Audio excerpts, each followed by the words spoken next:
Praise. Praise.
Ayan, magandang umaga po sa ating lahat. Good morning everyone. Welcome po sa ating Sunday service. We are in our third Sunday of 2026.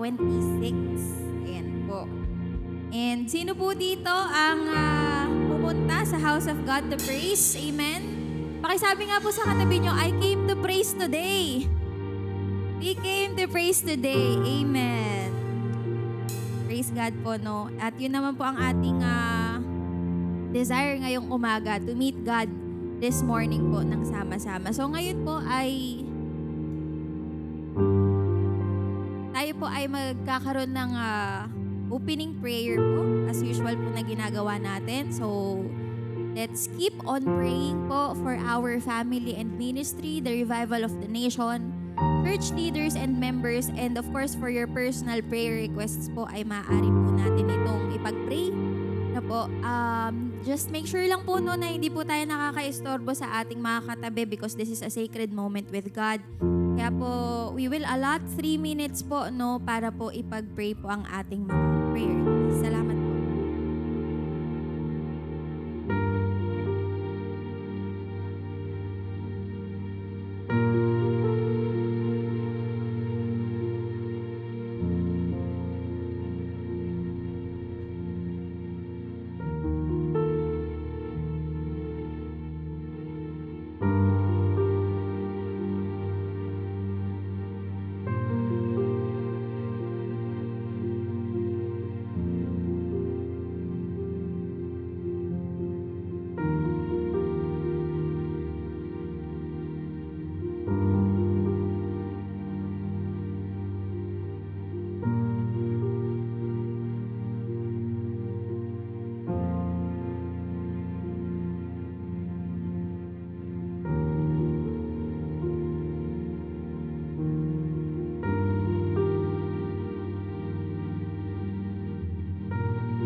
Patuloy po tayong manalangin sa Panginoon as a church o as a congregation.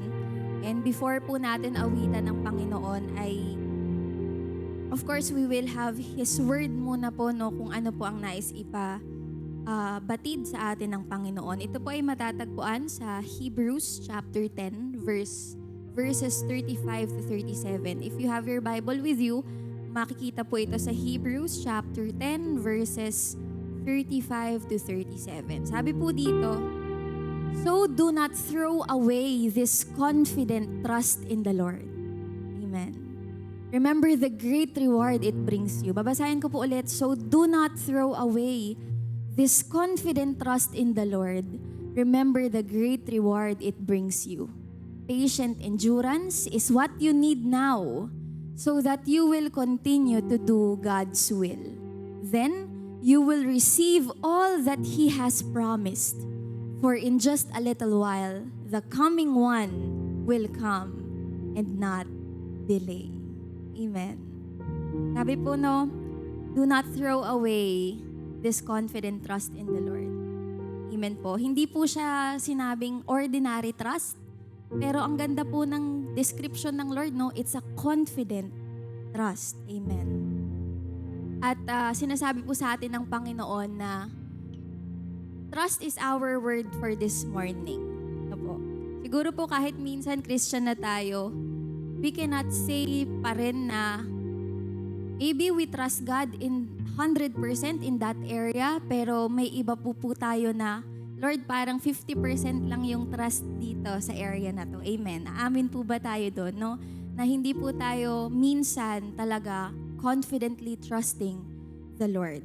And God wants us to have that confident trust, hindi lang yung transactional trust. Amen. Pag sinabi pong transactional trust, Lord, siguro pag tinugon mo to, I will trust you even more. That's transactional trust. Lord, pag binigay mo to, promise, susunod na ako. I will trust you even more. That's transactional trust. Pero ang sinasabi po sa atin ng Panginoon, do not throw away this confident trust. Ano po ba yung confident trust? Tignan po natin. Ang confident trust po is relying on the consistent character of who God is. Transactional character based on circumstances, pero yung confident trust daw po, it's about relying, no, pagtitiwala or pananangan, amen, sa character, consistent character ng Lord. Lord, if you are faithful, and then I will trust you because that's the consistent character of God. No, if you are, Lord, I know that you are good, that's why I will trust you, I will have that confident trust in you. So, ngayon po, no, maybe God is calling us to trust Him deeper. Alam ko po may naiisip po kayo, saan po kaya, let's reflect, saan po kaya tayo tinatawag ng Lord? Saang area ng buhay natin tinatawag tayo ng Lord to trust Him deeper? Kasi po minsan, di ba, ang kaaway po ng trust, yung gusto po nating malaman lahat ng bagay bago tayo mag-trust. Amen? Siyempre po, di ba, kung sa tao yon, how can I trust you kung hindi kita kilala? Pero sa principle ng Lord, you have to obey first before you know the details. Amen? Details follow obedience and trust follow obedience. So tayo po, di ba, God is calling us to trust deeper, and paano po yun? Kahit hindi natin alam, amen, if we don't have yet the details, Lord, I will still trust you. Kahit minsan, Lord, hindi clear yung instructions, but I will still trust you. So that's the confident trust in the Lord. And now po, alam po ba natin that trust is contagious? Nakakahawa po yung trust. Kaya nga po tayo nandito, di ba, every Sunday, nagtitipon-tipon po tayo. Hindi po natin alam yung iba dyan, 5% na lang yung trust sa Lord.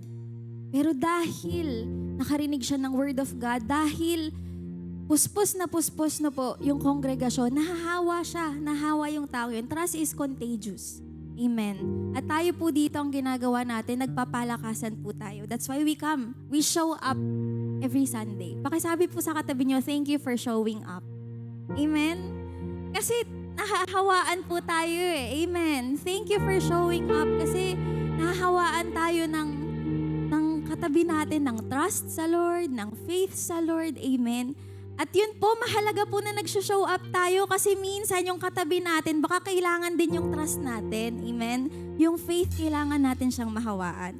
So, paano po natin nasabi that trust is contagious? It is in the Bible. It's in Hebrews 10 verses 23 to 25. Sabi po doon, let us hold tightly without wavering to the hope we affirm. for God can be trusted to keep His promise. Let us think of ways to motivate one another to acts of love and good works. And let us not neglect, lagi po natin naririnig to, let us not neglect our meeting together as some people do, but encourage one another, especially now that the day of His return is drawing near. Kaya po, trust is contagious, sinasabi po sa atin ng Bible. Kaya huwag mong ipagpaliban yung every Sunday. Huwag ka na nga absent every Sunday. Huwag ka na nga absent every prayer meeting or Bible study, every fellowship. Dahil, di ba po, trust is contagious. Kung gusto po nating mahiwahan din, di ba, ng trust ng leaders natin, ng pastors natin, or anyone in the room, let us come and meet together. Amen po. So that's our word for today. And trust, no po, it shouldn't be isolated. Trust is you. You have to trust the Lord. And trust is us. Amen? Trust is us because trust is contagious. So, sige po, tayo po ay tumayo at awitan po natin ang Panginoon. Lord, we trust you today, God. We give you our trust, Lord. Hindi lang yung ordinary trust, but yung confident trust, Lord. That we can confidently say, I trust in God because He never fails. I trust in the Lord because He is faithful, He is consistent, He is good, He is a loving Father, He is a forgiving Lord. Panginoon, Lord, we trust you today. And if that trust means surrender, we will surrender, Lord. If that trust means being still, being at peace, God, Panginoon, let us help to be still, Panginoon. Help us to be still, Lord God, sa kabila ng bagyo, Panginoon. Some of us may be facing silent battles right now, but God said, do not throw away. Huwag mong itapon your confident trust in the Lord because God is faithful, can be trusted to keep His promise to you. We praise you, God. Naniniwala kami, Panginoon, na nangungusap ka po sa bawat isa, Lord God. And if you are calling us to trust you deeper, we will walk by faith and not by sight, Panginoon. For you, we are called, God, you call us, Lord, to be the children who have confident trust to their Father who is faithful. Hallelujah. Panginoon, we confess, Lord, at patawarin niyo po kami. Kung may area sa buhay namin, Panginoon, na hindi pa rin kami 100% na nagtitiwala. Sometimes, God, we try to control of things, Lord. Pero help us, Lord, na bitawan, Panginoon, yung mga bagay, Lord God, na tinatry namin o sinusubukan namin kontrolin. May it be in finances. Maybe you're worrying about your finances, your relationship sa family. Tinatry mo yung kontrolin. Maybe you're trying to control the ministry or kung ano man for the church of the Lord. Maybe you're trying to control kung ano pa man yung plano sa'yo ng Diyos sa future mo. But God said, do not throw away this confident trust in the Lord. Hallelujah. Let's sing it. Hide me now under your wings.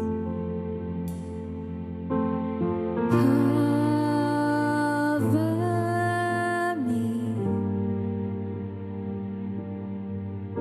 within your mighty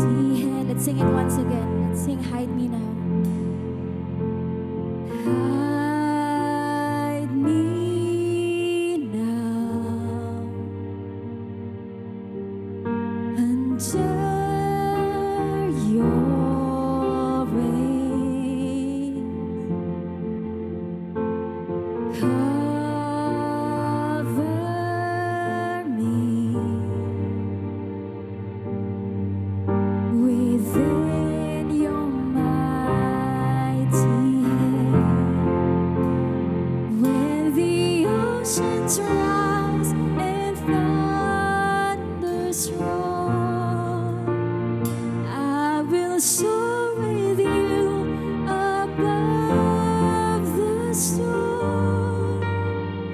Father, you are king over the flood, and I will be still and know you are God.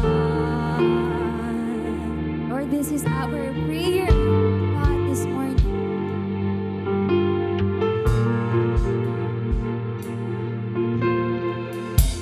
Let's sing, find rest, my soul. Find rest, my soul, in Christ alone. Know His power in quietness and trust. When the oceans rise and thunders roar, I will soar with you above the storm. Father, you are king over the flood, and I will be still and know you are God. Let's sing. When the oceans rise, when the oceans rise and thunders roar, I will soar, Lord, we will soar with you. Anumang bagyo, Panginoon, anumang unos, Father, you are king over the flood, and I will be still and know you. Let's sing. When the oceans rise, when the oceans rise and even the thunders roar, God, we will soar with you above the storm. Father, you are King Jesus, the flood, and I will be still and know you are God. Lord, this is our prayer. We will know that you are God, and we will be still, Panginoon. We trust in you, Lord.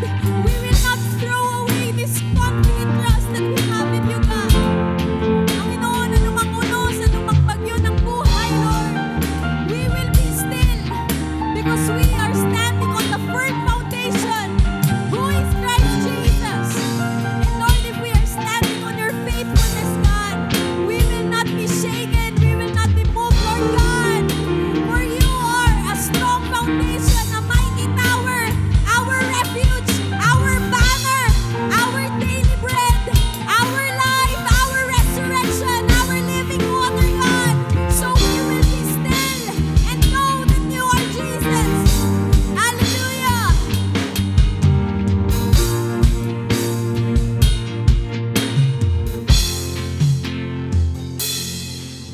Find rest, my soul,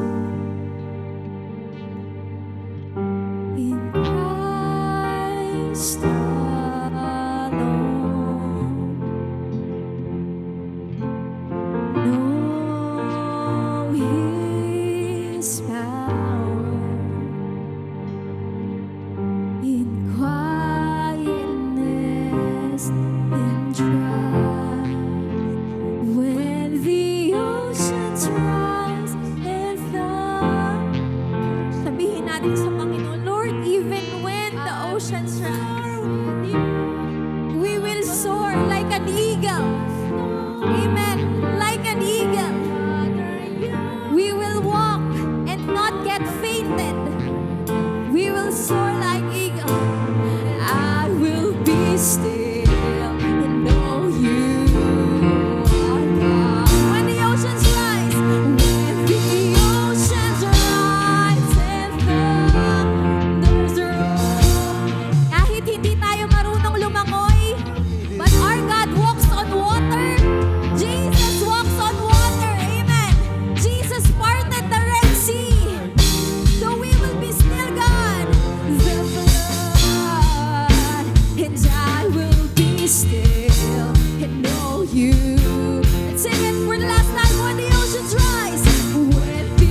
be still this morning.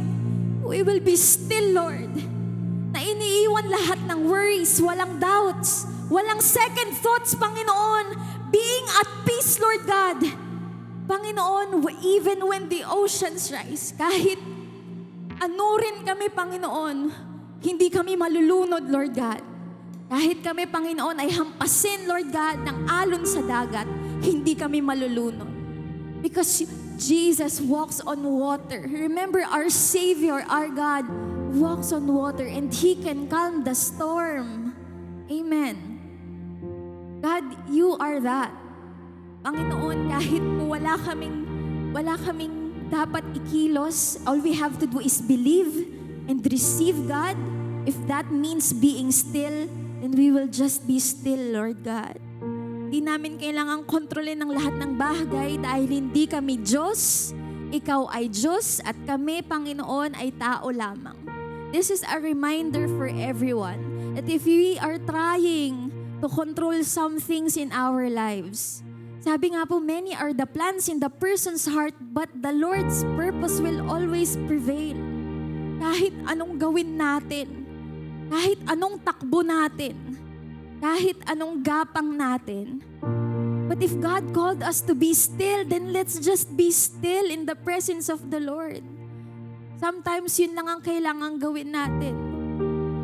Lord, to have a quiet, peaceful encounter with you again.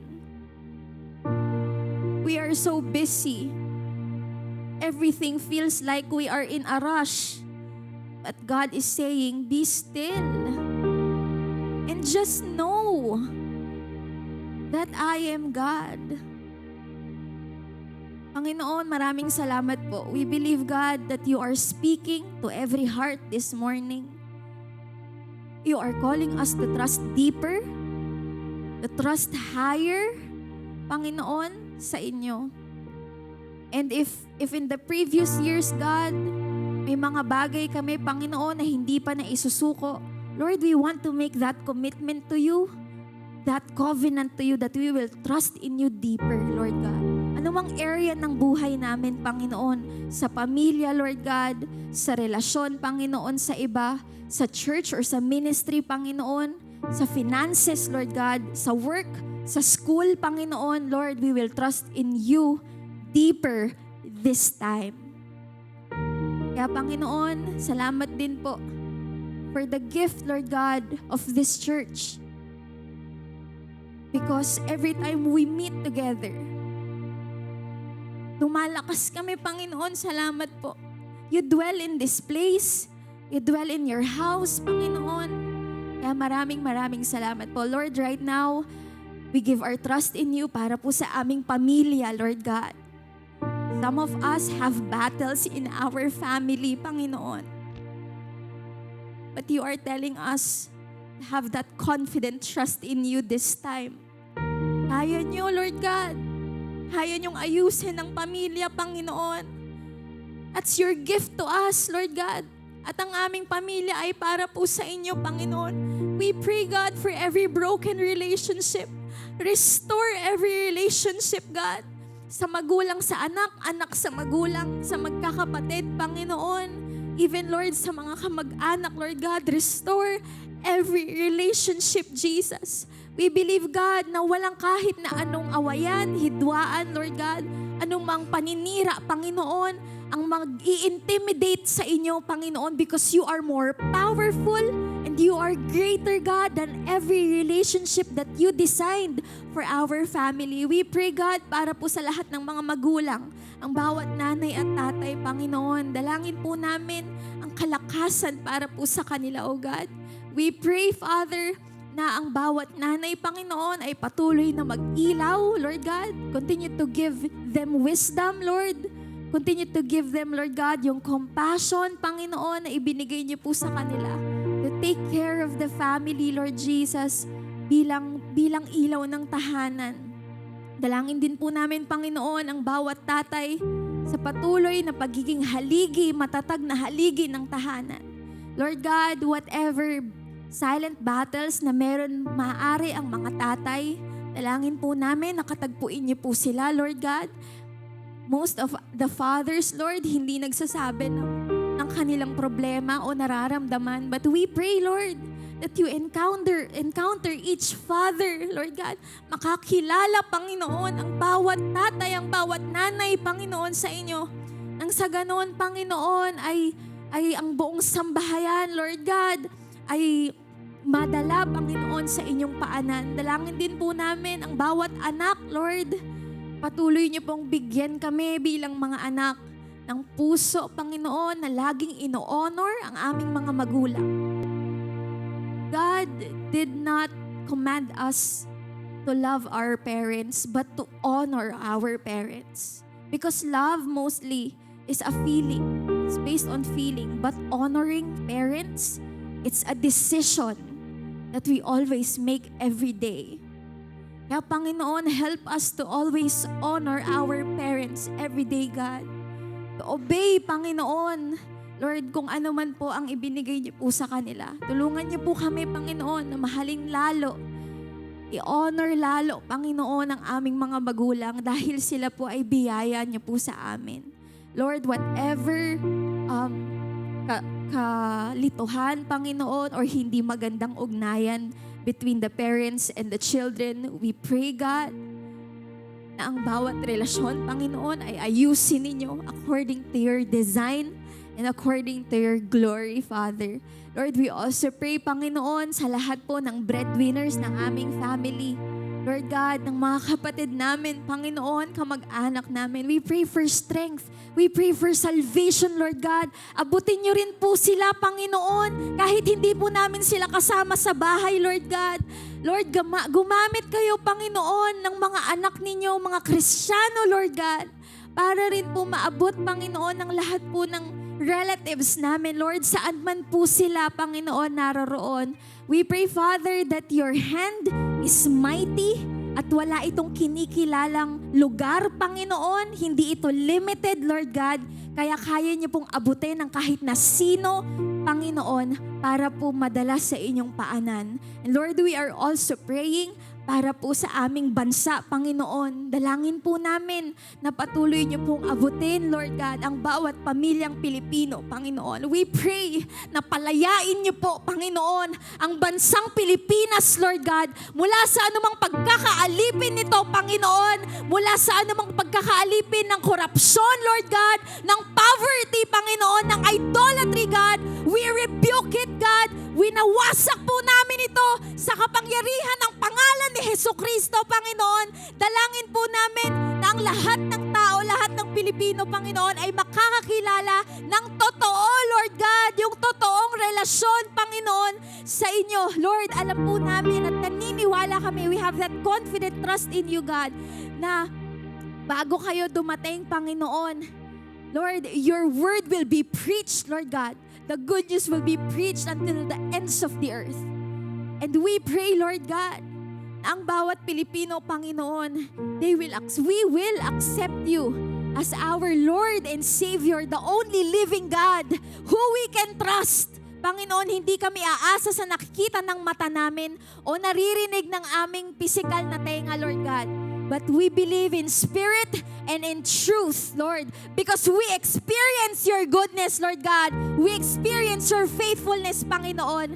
Kaya, Lord God, hindi nyo po, Panginoon, hahayaan na mapigilan, Lord God, ang bawat anak na itinatayo ninyo, Panginoon, maipahayag, Lord God, ang inyong salita. And Lord, we pray na kahit sa gobyerno namin, Panginoon, maipahayag, Lord God, ang inyong salita, Panginoon. Gumamit kayo, Lord God, ng mga tao, Panginoon, ng mga leader na magpapahayag ng salita, Lord God, even to our President, to our Vice President, Lord God, lahat ng cabinet members sa Senate, sa Congress, Panginoon, even, Lord, dito sa local government unit, sa bawat barangay, sa bawat city hall, Lord God, your name, God, will be glorified and your word will be preached, Lord. Sa bawat opisina ng gobyerno, Panginoon, we have that confident trust in you, Lord God. Kaya niyo pong gawin ng lahat ng bagay, Panginoon, more than we can ever ask or imagine. Hindi namin kayang abutin, Panginoon, o ilarawan yung kaya niyong gawin. But Lord, this is our prayer, God. napasukin niyo lahat ng opisina, Panginoon, ng gobyerno. Lord, lahat ng naglilingkod sa inyo, Panginoon, dito sa bayang ito. Iniwala kami, Lord God, ang bayang Pilipinas, Panginoon, Ikaw ang kinikilalang Diyos, Lord God. It may take time, Panginoon.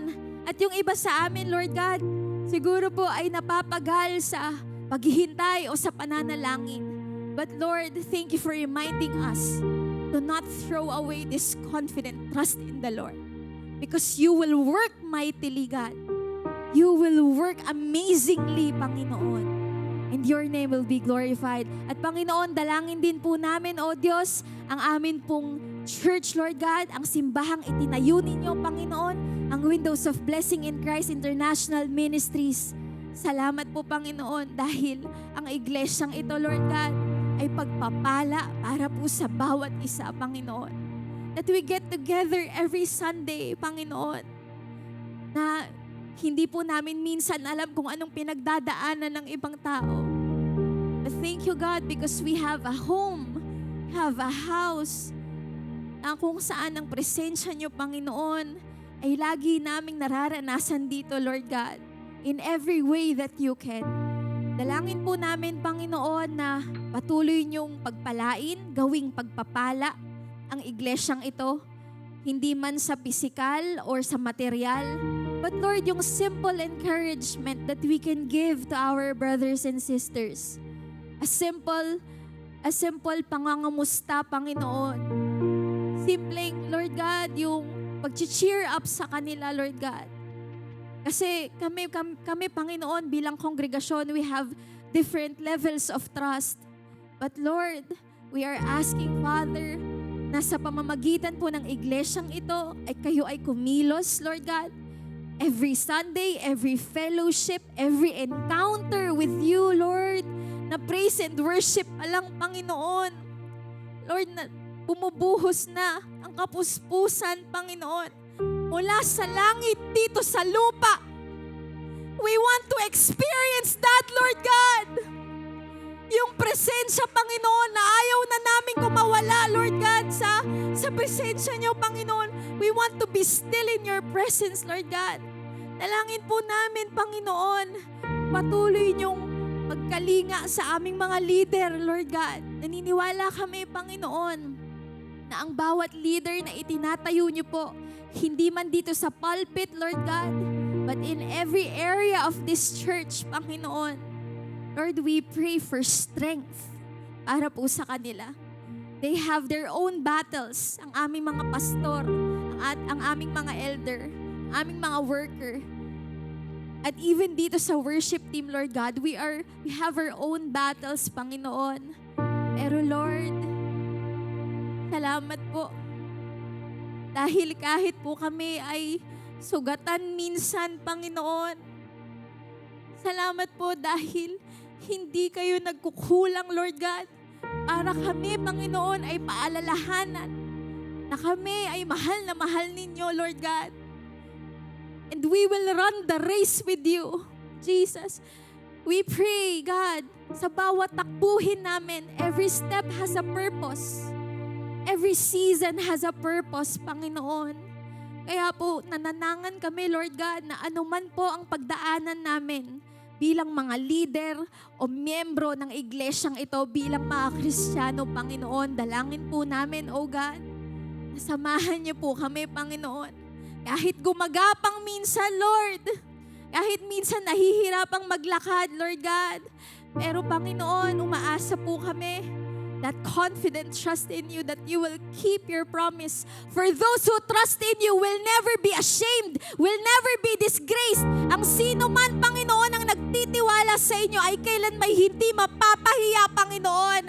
Kaya Lord, dalangin po namin, Panginoon, na ang trust na meron kami sa inyo, help us to call deeper and trust in you, Lord God, and higher trust in you, Father. Panginoon, we pray for our Bishop Lisa Reyes, Panginoon, ang aming mga kapatid sa Los Angeles, California.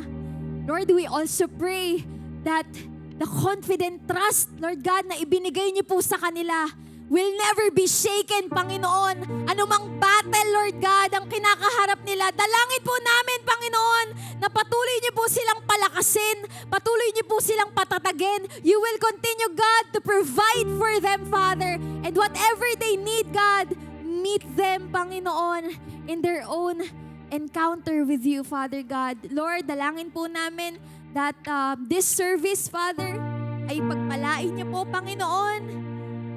Lord, i-bless niyo po ang bawat isa. We came today to praise and worship you. Yun po ang desire namin, Panginoon, mapapurihan kayo, Lord God, ng aming hininga, ng aming kamay, Panginoon, ng aming puso, ng aming labi, ng aming mga paa, every part of our body, Lord God. Let it praise you, Panginoon. And Lord, anoint our preacher this morning. Dalangin po namin na ang revelation na nagmumula sa inyo, Panginoon, ay ipahayag niyo po sa bawat isa sa pamamagitan niya, Panginoon. Lord, whatever we need this morning, we receive it by faith. And anoint also, God, the worship team, Panginoon, ang maglilid ng worship ngayong umaga, Panginoon. Gawitin niyo pong daluyan, Panginoon, ng presensya ninyo at pagpapala ang bawat isa, Panginoon. And Lord, aasa kami, Panginoon, sa kaya niyong gawin ngayong umagang ito. Lord God, this is not an ordinary day, but this is an extraordinary day where you will make miracles and you will bless your people, God. We declare it by faith, Lord God, in the name of the Father and of the Son and of the